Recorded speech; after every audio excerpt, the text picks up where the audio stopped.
السلام علیکم ناظرین، یہ مناظر دیکھیے جیسے تاریخ اپنے آپ کو دہرا رہی ہو۔ بڑھتی آگ، زلزلے کی گونج اور طوفانی برف باری نے پورے امریکہ کو اپنی لپیٹ میں لیا ہوا ہے۔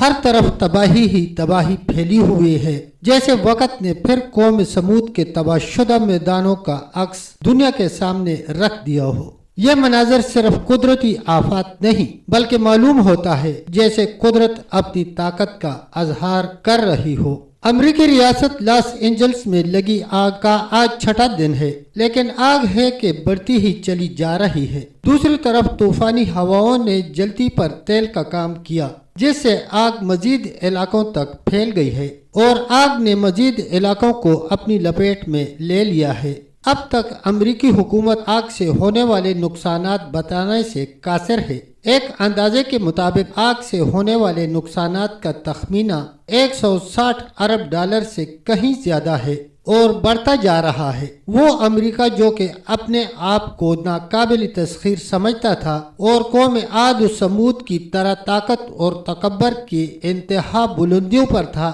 اب بے بس اور لاچار نظر آتا ہے۔ ایک طرف آگ ہے تو دوسری طرف ہوا اور برف باری کا طوفان، اور رہی سہی کسر لوٹ مار نے پوری کر دی ہے۔ ہر طرف تباہی ہی تباہی ہے۔ ایک اندازے کے مطابق 15,000 مکانات جل کر خاکستر ہو گئے ہیں، جنگلی حیات تباہ ہو گئی، جنگلات برباد ہو گئے۔ دوسروں کو پتھر کے دور میں پہنچانے والا امریکہ خود پتھر کے دور کی طرف تیزی سے گامزن ہے۔ سچ ہے کہ اللہ کی لاٹھی بے آواز ہے۔ فلسطین کو برباد کرنے والے، ان کے گھروں کو جلانے والے، ان کے بچوں کو رولانے والے آج خود اسی کیفیت سے دوچار ہیں۔ چند مہینے پہلے ایک پوسٹ نظر سے گزری تھی۔ ایک یتیم اور معصوم فلسطینی بچہ کہہ رہا تھا، میں اللہ پاک سے جا کر شکایت کروں گا۔ آج امریکہ کی یہ حالت دیکھ کر مجھے ایسے لگا جیسے اس معصوم بچے کی شکایت مالک کائنات تک پہنچ چکی ہے۔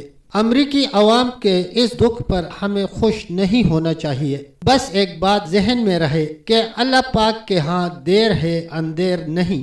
جب اللہ پاک کی پکڑ آتی ہے اور اللہ جب پکڑتا ہے تو پھر کوئی بچانے والا نہیں ہوتا۔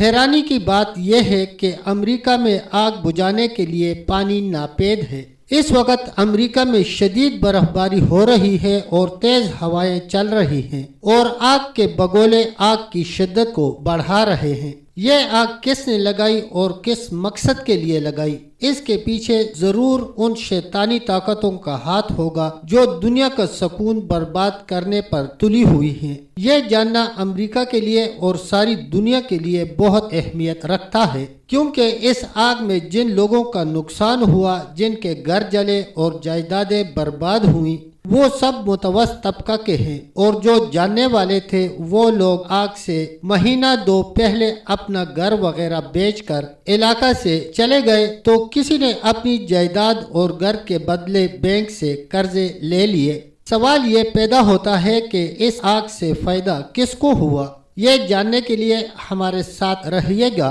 اگر ویڈیو اچھی لگے تو ویڈیو کو لائک اور شیئر کریں، چینل کو سبسکرائب کریں اور کمنٹس میں اپنی رائے کا اظہار ضرور کریں۔ اللہ حافظ، اللہ نگہبان۔